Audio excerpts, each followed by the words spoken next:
Miss Tammy, why don't you come and share your testimony? Wow, I'm never nervous until this moment.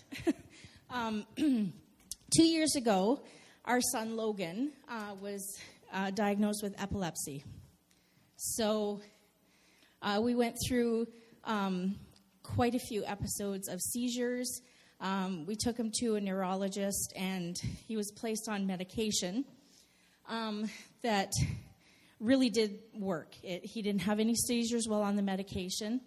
The neurologist told us that the only way to find out if he's going to be done with seizures is take him off the medication. If he has another seizure, put him back on. He had to stay on the medication for a year. So last April, he was taken off of the medication, and the neurologist said, we're probably going to have to do this again. He's going to have to go on the meds. And he has been seizure-free for a year. So we totally believe that he is healed. He's not going to have to go on the medication. He's very happy because he hated it. He used to hide the pills around the house. So it's wonderful. And if it's okay, Pastor Dave, I have one more that just kind of happened. My dad was rushed to the hospital on Thursday night. And for those of you who know, God has taken him through cancer, has taken him through a quadruple bypass surgery. He was taken to the hospital with stroke-like symptoms. My brother texted me and said, "Don't worry right now, but please pray." So I got on the phone to all of my family, my Christian family, Ken's family. They're all in London, which was pretty awesome. So we all started praying at the same time. So I talked to my mom later, and I was telling her that we all prayed for Dad, and she said, wow, she said, I know something happened to him. She said he was in a great deal of pain, and all of a sudden, it just stopped. The doctor couldn't believe it. Everyone in the room couldn't believe it, and my mom was convinced that God had touched him. And obviously he did, because he went in with stroke-like symptoms. He came out the next day with pneumonia. So...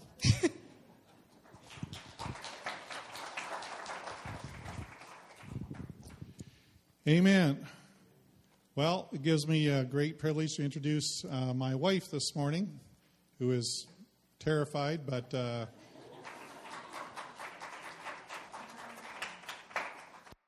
anyway, why don't you give my wife a warm welcome this morning?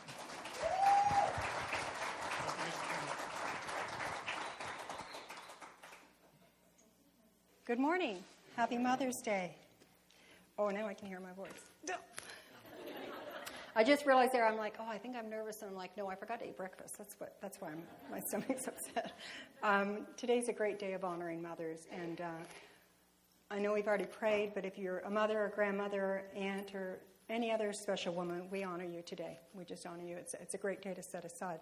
I know it's not a church holiday, but it is a day that we set aside. And so we honor you today. Okay, I'm a crier, so hopefully I won't cry the whole time I'm up here. I just want to honor my own mom today. I met her 55 years ago on her 20th birthday. What a great gift I was.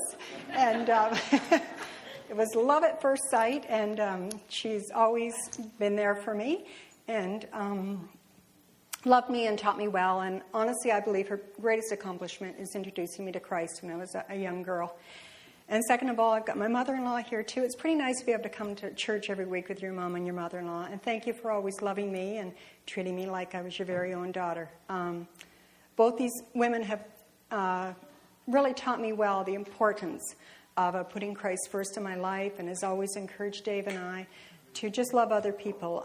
They both have a tremendous gift of hospitality. And since that's something I like to do, I have gleaned much from them. You never go to either one of their houses without having something to eat or drink, and it's always on fancy dishes, and it's usually a lot of silverware, and if you're new there, people are like, oh, I don't know what I'm supposed to use next, but they're both pretty fancy girls, so they've encouraged Dave and I so much over the years, and they're both wonderful grandmothers to my children and great-grandmothers to my grandchildren.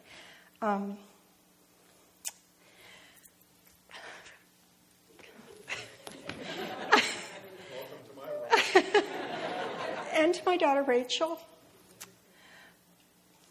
a single mom isn't easy. You're amazing. You're amazing with your children. You're great. Honor to Dad and I.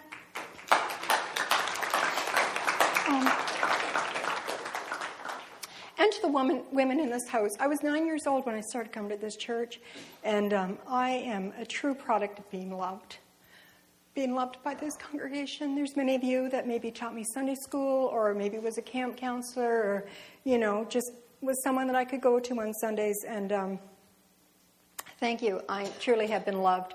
I remember when I first came, and I don't see Eni here this morning, but Winnie Rumpf was my Sunday school teacher, for those of you who remember Winnie, and oh gosh, she had the littlest house ever on Appel Street, and she would have us all over the Sunday school class for sleepover, and she always had her hair up really cool. And the thing I remember about her most is she'd let her hair down. It used to go right down to here, but that was a big thing to wait for Winnie to let her hair down at night. But anyways, there's some of you who've taught Sunday school or just invested into other people. And I truly am a product of being loved in this house. So thank you. Thank you. There's very many spiritual mothers in this room, and thank you for that. I'm totally not used to speaking out in front of everyone. Put me in the kitchen. I can do your work. I can do your bookkeeping and all that. So this is really new to me. I'm going to try not to cry.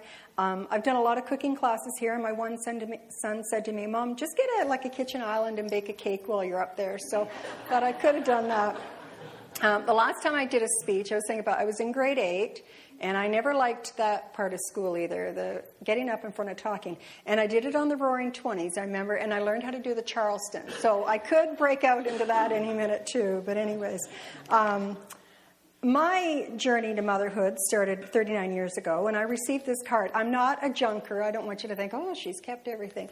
But I did keep this card, and it says, to the mother-to-be, relax and enjoy this Mother's Day, for experience has shown you'll never get this much rest again until your children are grown. I got that from my mom and my dad 39 years ago. I really should have rested more. You know how they say rest? Yeah, I didn't do that. Today we have 4 children. All grown, 2 beautiful daughter-in-laws and a son-in-law. And 17 years ago, we welcomed our first grandchild into the world, and now we have 10 of those. And they're wonderful. I just spent 10 days with 5 of them. Their parents were on a missionaries trip. And anyone who's still raising kids, wow, I forgot how busy it is. It's busy. Packing lunches is just a whole thing in itself, because you can't send this and you can't send that. And so that was just, and there's laundry and dishes. So bless you moms that are still raising kids. We're happy empty nesters now. It's kind of nice. Father likes the empty nest way better than I do.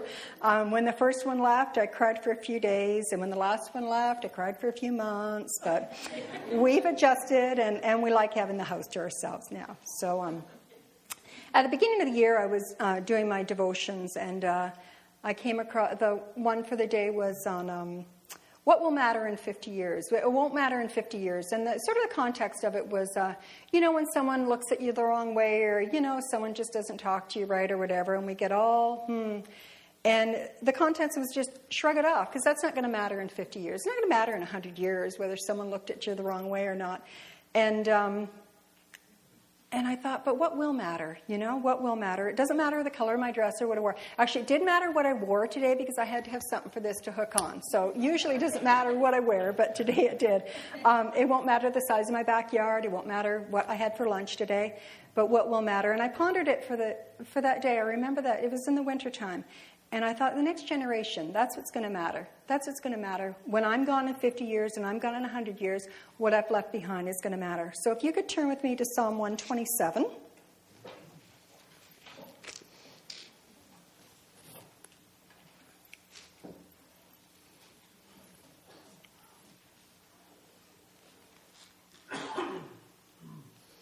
Our practice was at home this morning, and I was long, but I talked really fast, so it'll be really short. You'll all be able to go up to your buffets after. Okay, Psalm 127, verse 1. I'm going to read the whole chapter. Unless the Lord builds a house, the work of the builders is wasted. Unless the Lord protects a city, guarding it with sentries will do no good.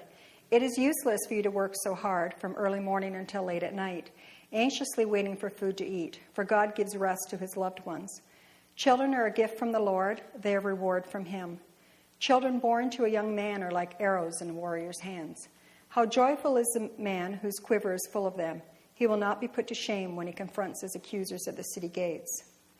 So the first two verses deal with, basically, if you're doing it on your own, forget it. Unless God is there helping you build the house, you're just wasting your time. And I'm not about wasting my time. It's a lot of hard work living nowadays. I don't want to be wasting my time. So if we don't have God helping us, there's no sense.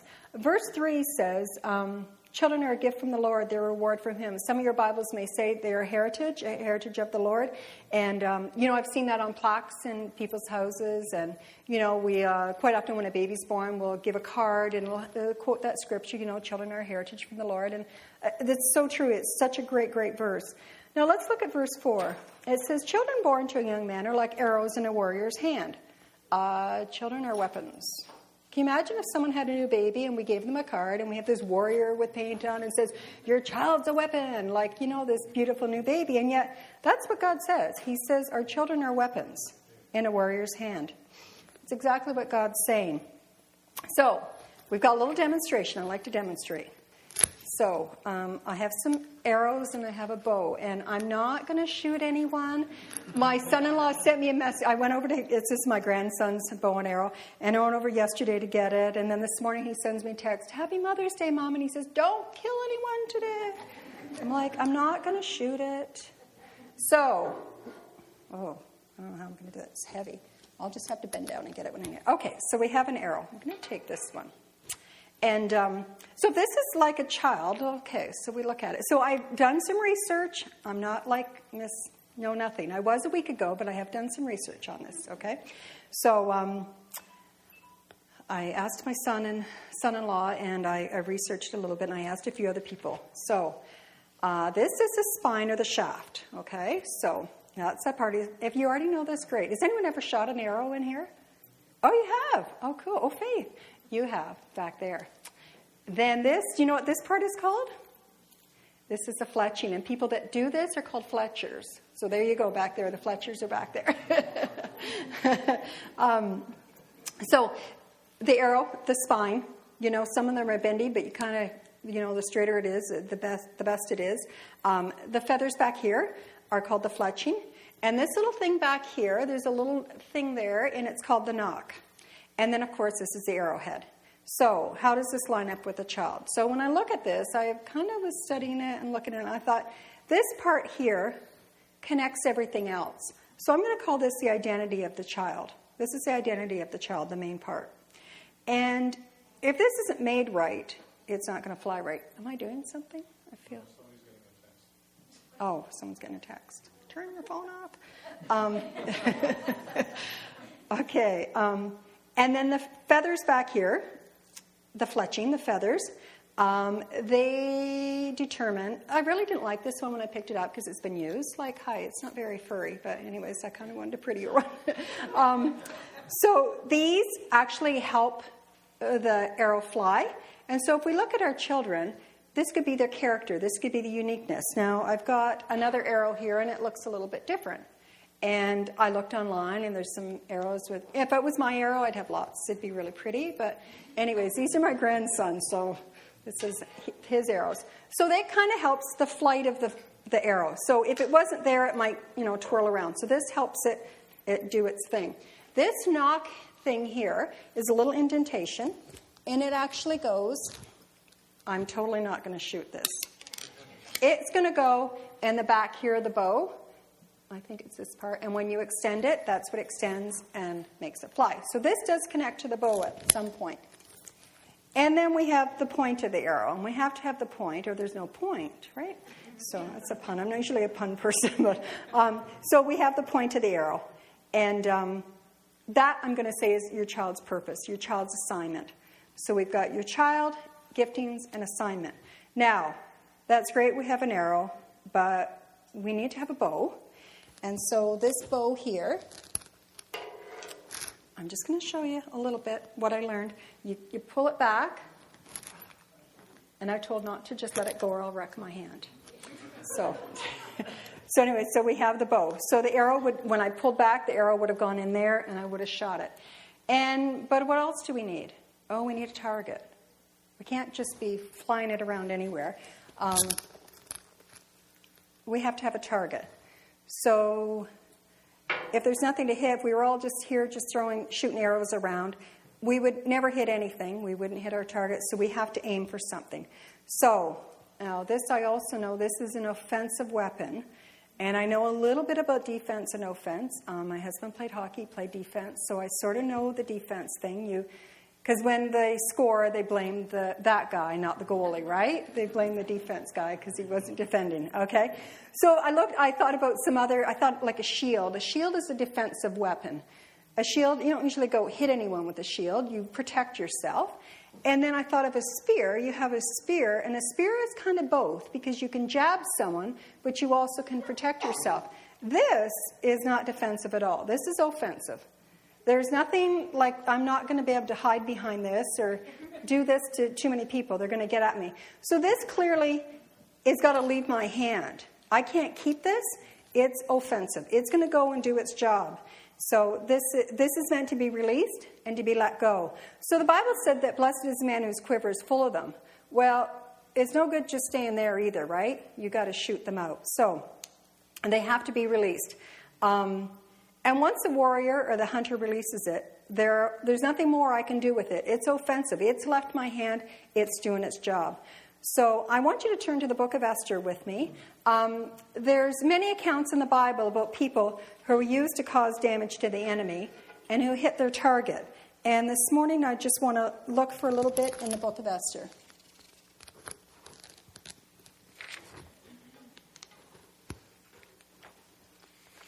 It's just before Job and Psalms. We're not going to read the whole book of Esther, and yet, really to get the true story of what happened with Esther, you almost need to sit down and read the whole thing all at once. It reads like a storybook. It reminds me a lot of Ruth, the book of Esther. So I'd encourage you, because I'm not going to go through the whole thing, to take some time and just to look over it. About 4 years ago, when I was down in Alabama, I was in this really cool Christian bookstore, and I got this awesome Bible study on Esther. And you know what? You tuck things away, and I've never really done anything with it.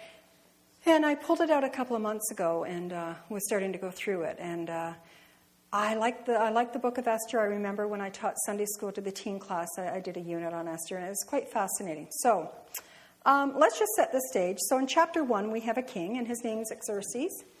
And the king is having a large banquet for all his officials, the nobles and the military people. The banquet actually, it says in verse 4 that the banquet lasted 180 days. That's 6 months. That's a lot of chip dip, isn't it? 6 months. Can you imagine the cooks and everyone in the back thinking, when is this thing going to be over? And I think their clothes would have had to been washed. Somebody would be washing it. That's a big thing, having a party for 6 months. To me, it'd kind of get boring. I don't know whether people came and went or whatever. But he had a party that lasted 6 months. Then it says in verse 5, and when that was over, the king gave another banquet for all the men. He's like a party boy. Actually, in the book of Esther, there are 7 banquets listed in the book of Esther. There's a lot of partying going on. So he has his second banquet after the 6 months, and he has a banquet for 7 days with all the men. It says from the greatest to least. And his wife, Queen Vashti, also has a banquet, and she has a banquet with all the women. And it says that at the king's banquet, there was abundance of royal wine, and there was no limits or rules on how much wine you could have. So it was just like a free-for-all. Basically, it was an open bar. And in verse 10, it says that the king was in high spirits on the 7th day. Well, I'm sure they all were, There's no rules. And if the king's paying, then, yeah. Let's go back to that 6 months thing. I just thought of this now. You might need bigger clothes by the end of that 6 month thing. I'm just thinking of that. I'm like, you have your after dinner pants. Yeah, anyways. Okay, so he's got this party that he's had for 7 days, and he's decided, his wife's very beautiful. The word says that she's beautiful. He knows she's beautiful. He's decided, let's have the queen come over, and she can parade around, put on her crown, and parade around in front of my friends. Well, I probably wouldn't have wanted to do that, and she didn't either. She said, no, I'm not doing that. Your friends, all these men, I'm not doing that. And, the king's officials were not happy about that. And they said to him, we can't, this can't happen. We can't have this. Goodness, if our wives find out the queen's disobeying you, our wives aren't going to listen to us. You need to put a decree out. This is going to be a big problem in the land. So that's what he does. He puts a decree out, and everyone has to obey their husband. And he gets rid of the queen. You dishonored me. You defied me. We're done. So no queen. So everyone's happy, and the king's got no queen. And if you want to read with me in chapter 2, verse 1 says, but after Xerxes' anger had subsided, he began thinking about Vashti and what she had done and the decree he had made. Oh, he sobered up, and now he's lonely. He's decided, what have I done? What have I done? I got rid of her. Beautiful queen, and I've gotten rid of her. So he's lonely. Well, so his personal attendants said, well, you know what? We'll just find you a new queen. We'll find you a new queen.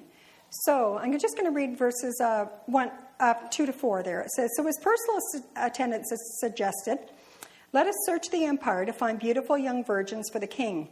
Let the king appoint agents in each province to bring these beautiful young women into the royal harem at the fortress of Susa. Haggai, the king's eunuch in charge of the harem, will see that they are all given beauty treatments. After that, the young woman who pleases the king will be made queen instead of Vashti. This advice was very appealing to the king, so he put it into effect. Well, of course it's appealing to him. He's going to have these beautiful women coming along. So, can you imagine? All I keep thinking about when I was preparing this was, in the movie Cinderella, how the stepmother's primping the stepsisters, like, get along, get along. I can just see the moms would all be getting their daughters ready. We just had a royal wedding about 3 years ago in England, and Prince William got married. We all got up early. We all watched it. Can you imagine if they said we're going to have tryouts to see who's going to be the new queen? Everyone in England would have been, shoving their daughters, and I'm sure it was chaos. I'm sure it was just like, wow. So we've got a beauty contest, and I could go on and on. I've studied a lot of this about it. I'm not going to, I really want to focus on Mordecai and Esther, but I'm going to read verses 5 to 7. At that time, there was a Jewish man in the fortress of Susa whose name was Mordecai, son of Jair. He was from the tribe of Benjamin and was a descendant of Kish and Shimei. His family had been among those who, with King Jehoiakim of Judah, had been exiled from Jerusalem to Babylon by King Nebuchadnezzar. This man had a beautiful, very beautiful, and lovely young cousin, Hadassah, who is also called Esther.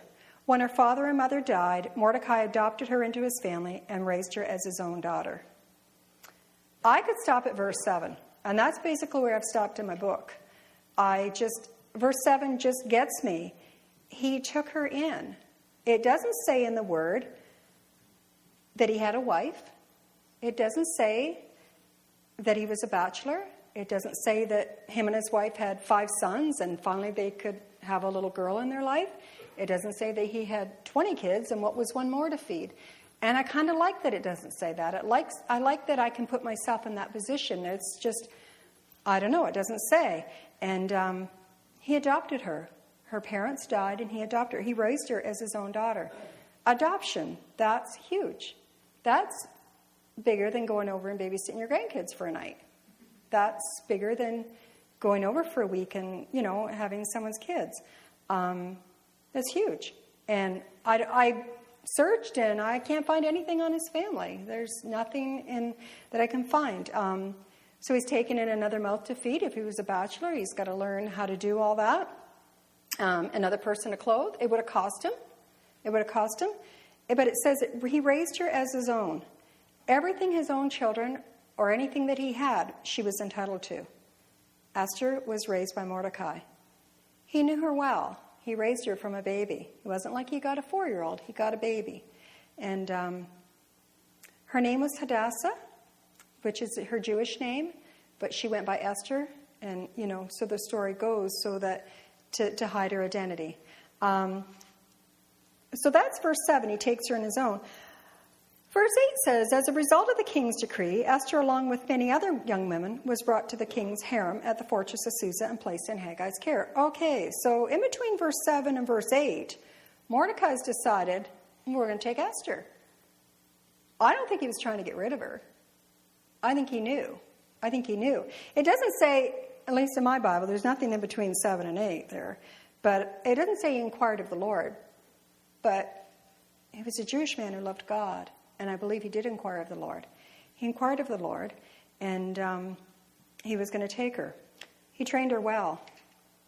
He trained her well. So if we look at this arrow, this spine is Esther. This is Esther.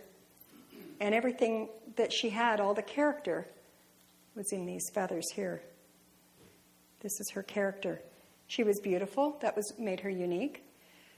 Mordecai was a court official, so he would have sat, near the palace.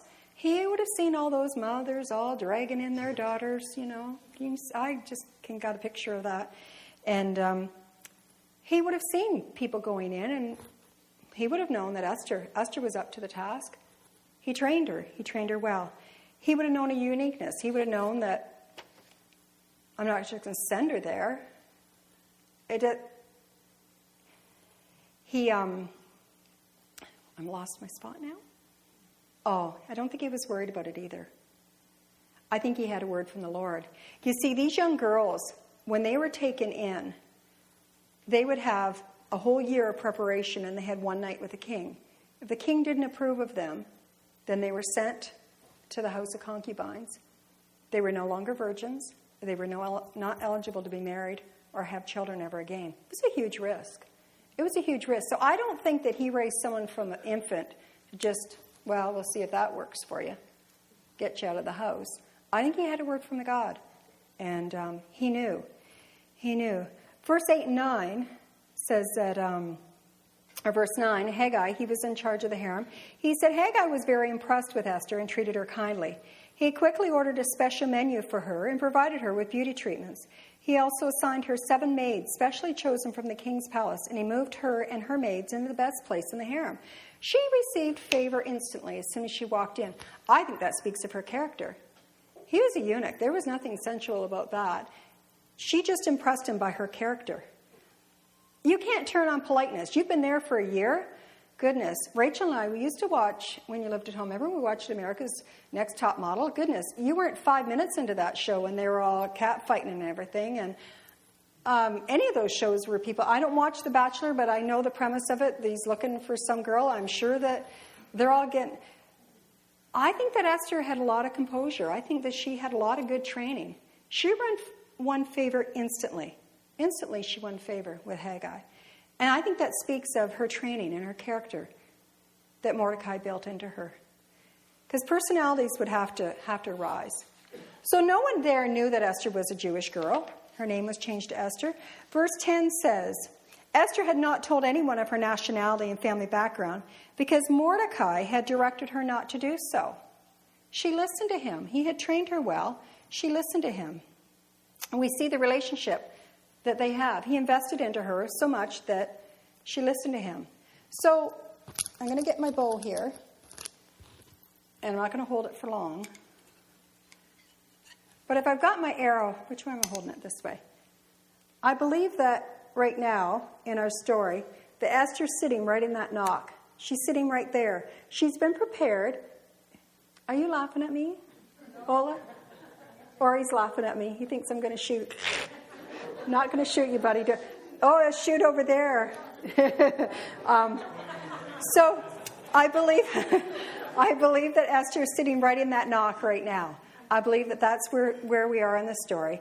And he's invested time and energy into her. She's undergoing 12 months of beauty treatment before she can go to the king. When I talked to my son-in-law, I said, why do you like to bow hunt? I don't like, the whole hunting thing I don't like at all. So I didn't even ask my grandson what we've killed with this. I don't want to know. I just don't want to go there. So he said he likes the quietness of it. It's quiet. You have to have a lot of patience. You have to have a lot of patience. You have to wait. You have to be really close to your target when you're bow hunting. When you're with a gun, you can be further away, but you have to be closer when you're hunting. And so the time came for Esther to go into the king. And let's look at verse 17. It says, she went in to see the king, and verse 17 says, and the king loved Esther more than any of the other young women. He was so delighted with her that he set the royal crown on her head and declared her queen instead of Vashti. I have some personal thoughts on that.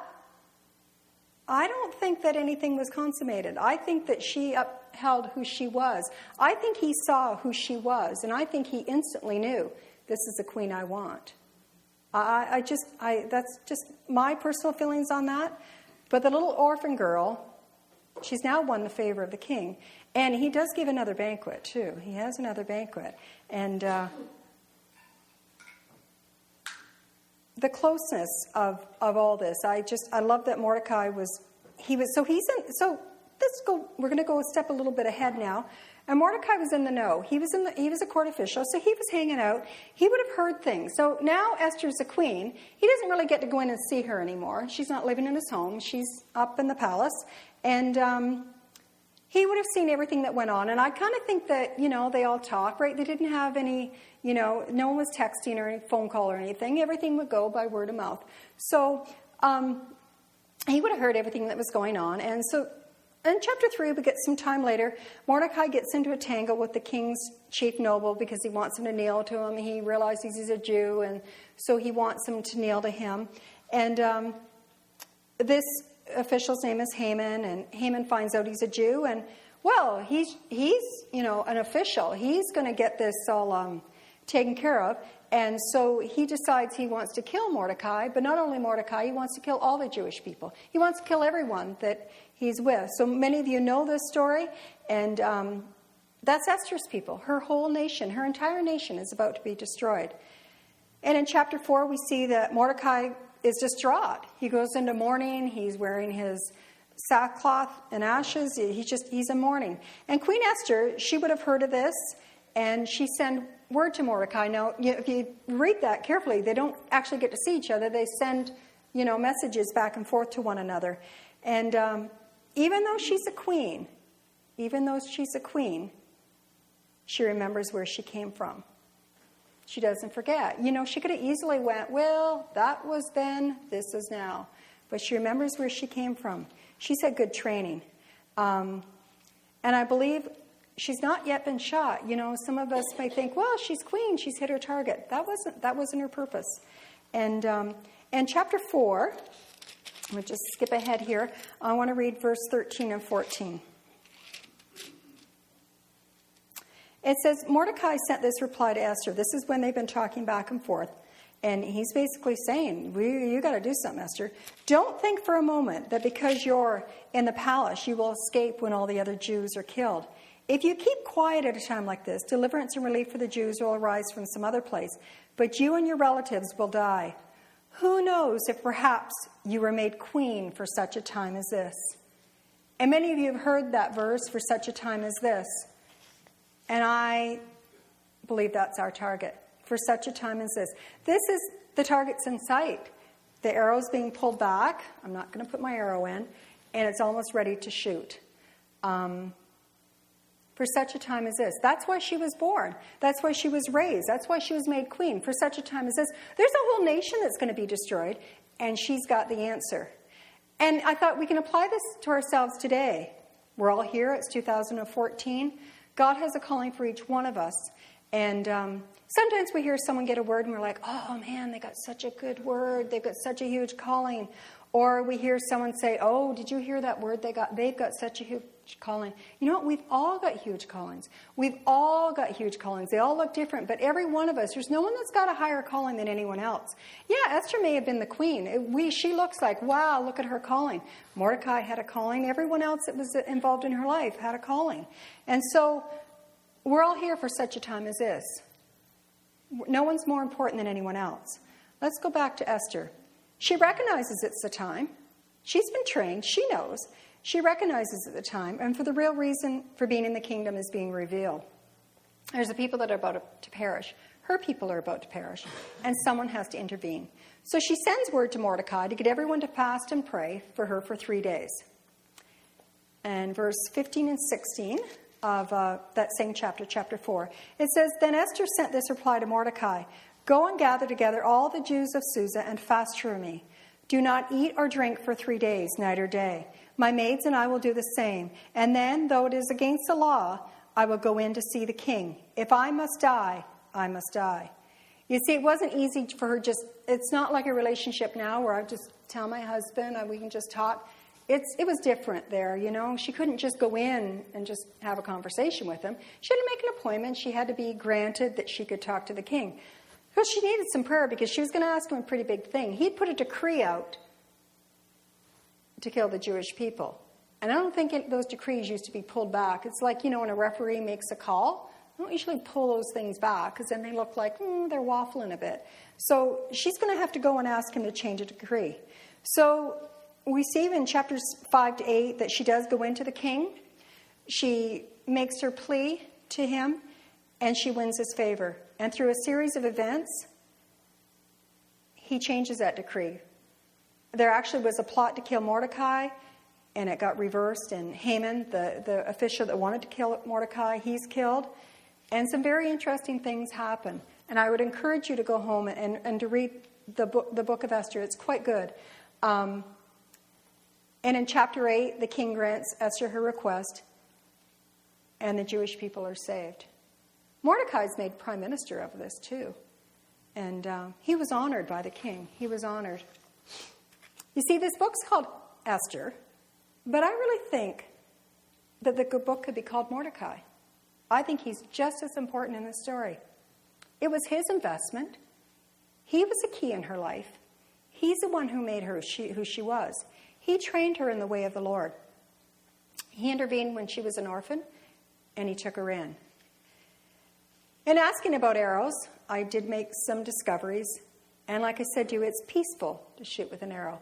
You know, it said in the Word, I forgot to read it, but it says that for 12 months, while she was having her training, he went every day. Every day he went to see how she was doing. Every day. He stayed right with this arrow. He didn't just send her off and leave her. He went every day. The bow and arrow have to become one. This hooks into the bow. They have to become one. There's an intimacy there. And you have to have a steady hand, too. You can't just be, I don't know what I'm doing. You know, you have to have a steady hand. When I picked up this bow, it is too hard for me to pull. There is no way that I can pull this back and put that arrow in. And when I tried it yesterday, I met my son-in-law's, and I'm like, I don't think I can do this. And I thought, on the way home from Thorndale, I thought, you know what? Isn't that the way? I'm the parent. I'm the spiritual mother. I'm the grandmother. I'm the aunt. I can't do this on my own. And in the beginning, we read from Psalm 127. It says, unless the Lord builds a house, I need his help to pull this back. I cannot shoot these arrows on my own. I need his help. And many of you are sitting here, and some of you are still raising families, and your arrows are your young children or your teens in your house. Those are your arrows. You've got arrows in your quiver, and you're crafting them. You're crafting them. What are you building into them? Are you preparing them? Have you recognized their giftings? Have you built on their characters? What about their callings? Do you spend time getting to know them? My oldest son is not a talker. He's really quiet. I remember the odd time he'd want to sit down and talk. I would stop the whole world because we maybe had 5 talks. He talks all the time now. He's like, we always call him Grandma Eunice because he's just so cute. But anyways, he writes really mushy cards and everything now. But when he was a teenager, he just didn't talk a whole lot. And so I would drop everything just to sit and talk. Do you do that, or is life too busy? Mordecai was with Esther. He was as close as he could get to her. The warrior is important. The warrior prepares and shoots the arrow. We're all important to the lives of the next generation. We all have arrows in our lives. So today, maybe you don't have kids at home. Who are your arrows? For some, it's your natural children. We're empty nesters now. I've shot my arrows. I'm done. But I'm not. Maybe you're sitting here and thinking, you know what? I did some arrows. That didn't really turn out that great. I'm done with shooting arrows. But your arrows are maybe your grandchildren, your great-grandchildren, nieces and nephews, neighborhood children. I was thinking back when I was a kid, my mom and everybody's mother, it wasn't I had a bad mother, you'd leave in the morning, she'd say, make sure you're home for supper. I'd go on my bike, and who knows where I ate lunch. But we all did it. Some days all my friends would end up at my house, and some days we'd end up at someone else's house. And if you got in trouble, that mother told you off. Like, you got in trouble with the neighbor mother. You can't do that now. Like, nobody's telling off anyone else's kids. You don't even let your kids out of the backyard. It's just a different world. But, are there neighborhood children? Maybe it's someone at work. I have had the privilege of working at I haven't worked at a lot of places. I kind of stay where I am for a long time. But I've had some amazing young girls that I've worked with over the years. And when I worked at the mall, they always call me their work mom. I have still 2 girls that I'm so connected with still. They call me their work mom. I was in the bank the other day, and there's a really nice girl I like to talk to at the bank, because she's a nice Christian lady. And I said, where has she been? She hasn't gone. And the girl said, oh, she got transferred. And she says, I miss my work mom. You might be the work mom at your work. There's some of you that might connect with people that are a little bit younger than you. I had a work mom when I worked at Silverwoods. I had an amazing lady that had 5 children, and I thought she was so wise. My kids were little then, and honestly, a lot of things she told me, I still remember. A lot of things that she told me. Maybe it's your children's friends. Maybe those are your arrows.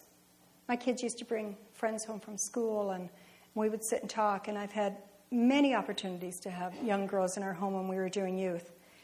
Arrows just aren't children. Think about the arrows aren't just children. I have friends that have yet to be crafted as an arrow. No one's taken the time to craft them. I have people my age that I think still haven't found their purpose in life. And they need to be pointed. They need to be directed. So don't say you don't have an arrow. We've got arrows, okay? We got arrows in this church. In Psalm 127 it said, blessed is the man whose quiver is full of them. I'm going to say blessed is the church whose quiver is full of them. We've got arrows here. We've got some amazing arrows. Some of you teach Sunday school. Some of you have been camp counselors. Some of you just are an encouraging word. I know there's a few ladies I know that will pick up little gifts at the dollar store when they find out a child has an interest. I started coming to this church when I was 9. I have been well loved in here. I came with my mom. My mom I had 2 younger sisters. One was in New York born. My mom had just had my sister. And my mom wasn't always able to bring me to everything that I wanted to come to, because when you're 9, you got to come to everything. We had Bible club on Friday night, and we had church on Wednesday night, and we had church on Sunday morning, Sunday night. My mom had 2 little kids. She couldn't come to everything. And so the Wirches lived around the corner from me, and they drove me all the time. I always got a ride with them. And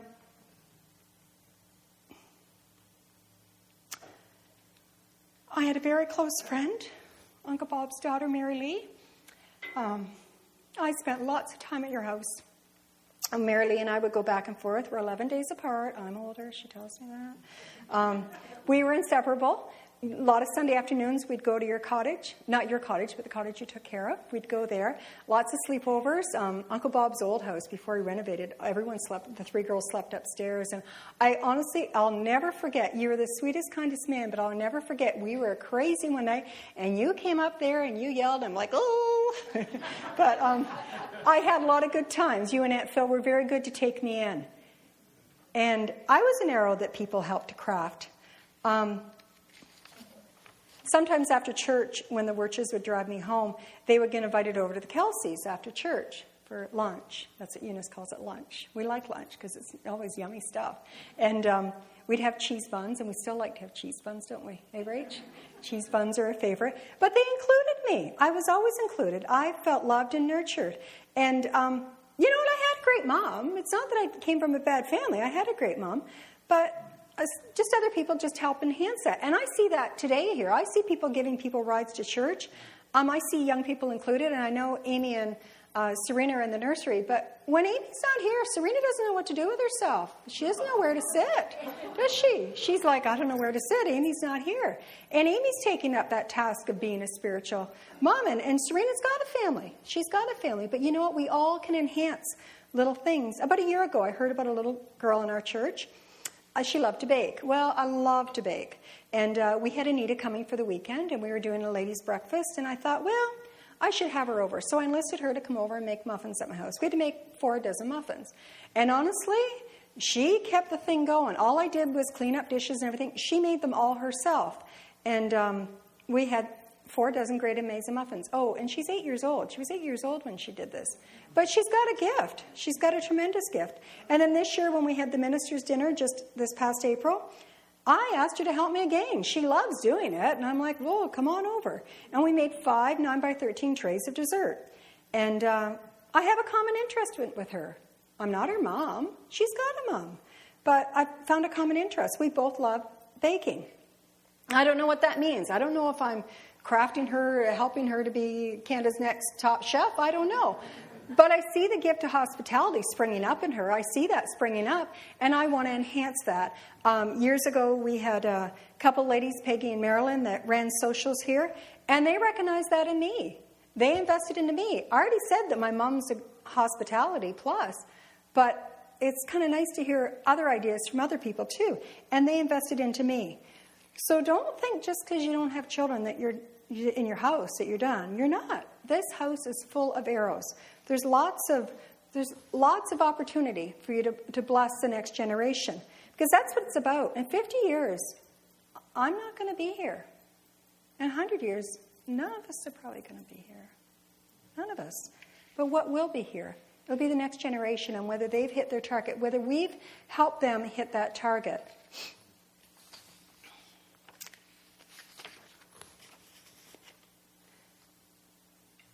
So, well, what can you do? You know, on youth group night, I see they bring in snacks every Wednesday night. I think that Amy and Jeremy started that little tradition, and it's kind of grown that. But maybe bake. Maybe say to Jason Shelby, hey, I'll make the snack this Wednesday night. Mitzi faithfully is up there with those kids. There's always crafts to be cut and everything. Maybe, maybe kids aren't your thing, but maybe you can cut the crafts for Mitzi, just coming alongside with her. I've got 2 generations behind me. I have shot my arrows. But now the arrows that I've shot are now preparing their arrows. I'm coming alongside them. We've got parents that have come alongside us when we were raising our kids. And prayer warriors, my goodness, we always leave that to last, don't we? We leave the prayer to last, but really that should be the first. We need prayer warriors. These kids have got a lot to handle these days, a lot. I was with 5 kids, and you know what? They're great kids, but there's a lot going on at school. There's a lot. And maybe you're sitting here and you're thinking, oh, you know what? I shot my arrows. They didn't go where they were supposed to go. I trained them right. They didn't go. But you know what? I think sometimes they grow their own feathers, too. I think this is an optional thing, too. You may put feathers on, but I think sometimes they attach their own feathers on there. And yesterday I was at an event, and someone had quoted the scripture about raise up your child in the way that should go, and when they're old, they won't depart from it. But there's sometimes a long time between this and getting the target, isn't there? Sometimes you think, oh, that arrow is like out of control. But start being faithful where you are. Keep loving on them, but start being faithful where you are. And maybe you think, well, you know what? If I could have a do-over, I'd do it way different. I was with those kids for 10 days, and the things their parents are doing them, I'm like, oh, man, I wish I had done that. I don't go back and wish. I didn't wake up any day and say, oh, I'm going to be the worst mother I can ever be. I'm going to go into work and be the worst employee. We don't get do-overs, and I believe that we all do the best with the knowledge that we have, right? The older I get, the smarter I get, and my mother's laughing. It's true. You got smarter. When I got married, you got smart all of a sudden. So we don't get do-overs. And don't be saying, oh, I wish I'd done it that way. You know what? Start today. Start investing today. If you've got children that you're not in contact with them, just love on them. Just love on them, Don't get in their hair. They know. They don't need to be, But start loving them. There's a big job to do here. There's a big job. There's a generation that needs us. And we're not all mothers. Mordecai's not a mother. That's who I spoke about today. He is not a mother. We don't know if he had a wife. But he took in a young girl, and he took up the task, and he put that arrow in his quiver, and he prepared the arrow. Arrows have to be shot. They're no good in our quiver. Sometimes we think, oh, well, I just want to protect my kids, and I don't want them to go out and experience anything. Well, they'll be safe there. Their feathers won't look like this guy here. But that's not what they're made for. Arrows aren't made to sit in your quiver. They're meant to be released. They're only effective when they're released. They're an offensive tool. They're only effective when they're released. So let's start investing, and let's start equipping. Let's start asking the Lord for direction. I need help. I need help. I can't do that on my own. We need to inquire of the Lord, and we need patience. Mordecai went every day for a whole year just to see how Esther was doing. He never saw her, but he had patience. It didn't say he gave up. It didn't say he just dropped her off. He invested into her so that we're not just shooting at anywhere, that we have a target. Inquire of the Lord. Lord, where is it that you want me to direct my child? Maybe I'm helping this young girl with baking right now. That doesn't mean that she's going to be a baker, but she's got hospitality, and one day, maybe as a mom, she's going to do that. I'm just going to close with a story. It's a true story. It happened about 1949, and it's a story of a young girl who was about 10 years old at the time, and it was in Sarnia, and her step-grandmother used to share a room with her for a very short time. It wasn't a long time. And the grandmother would tell the little girl about Jesus. She'd ask the little girl if she'd asked Jesus into her heart, and she told the little girl to keep her eye on Israel, because Israel was the time clock for Jesus to return. 20 years had passed. The step-grandmother had passed away. And the newspaper headlines, it was around 1968, 69, if some of you remember, the headlines were filled with Israel, war in Israel, reports of attacks and war over there. The little girl was now a woman in her 30s, and she had a family of her own now. She saw these headlines, and she remembered the words so many years ago in that little bedroom. She started searching because she knew someone had invested into her, someone had prayed with her, and someone had told her, watch for Israel, and things were happening to Israel. So her search finally led her to this church when it was on Richmond Street. You see, that little girl was my mom. It was my mom. It was the prayers and the investment of a step-grandmother in a little bedroom that led her to know Christ. I never knew this grandmother. Well, I've never met her. She was long gone before I was born. But I'm here as a testimony of her faithfulness, of her investing into a generation, of taking time and investing into a young girl. She's impacted 4 generations behind her. 4 generations. I'm sure she's up looking. And all she did was simply share the gospel. An arrow was crafted,